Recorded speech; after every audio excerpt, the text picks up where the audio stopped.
மக்களே கவனம். டிசம்பர் 30ஆம் தேதியை எக்காரணம் கொண்டும் தவறவிடாதீர்கள். ஏனென்றால் அன்றுதான் வைகுண்ட ஏகாதசி. வைகுண்ட ஏகாதசி என்பது மகாவிஷ்ணுவுக்கு அர்ப்பணிக்கப்பட்ட மிக மிக முக்கியமான நாள்.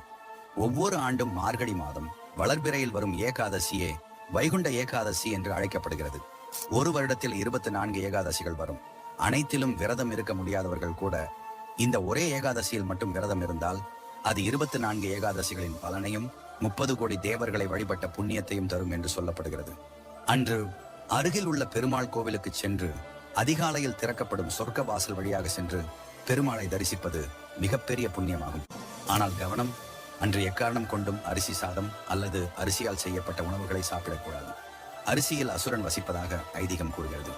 அதனால் அன்று பால் பழம் மட்டும் சாப்பிட்டு விரதம் இருப்பது மிகவும் நல்லது. இந்த பதிவை தேவைப்படுவோருக்கு ஷேர் செய்வதே பெருமாள் அருள் கிடைத்ததற்கு சமம். இது போன்ற ஆன்மீக உண்மைகள், புனித தகவல்களை தொடர்ந்து தெரிந்து கொள்ள நம்ம சேனலை இப்போதே சப்ஸ்கிரைப் செய்து கொள்ளுங்கள். ஓம் நமோ நாராயணம்.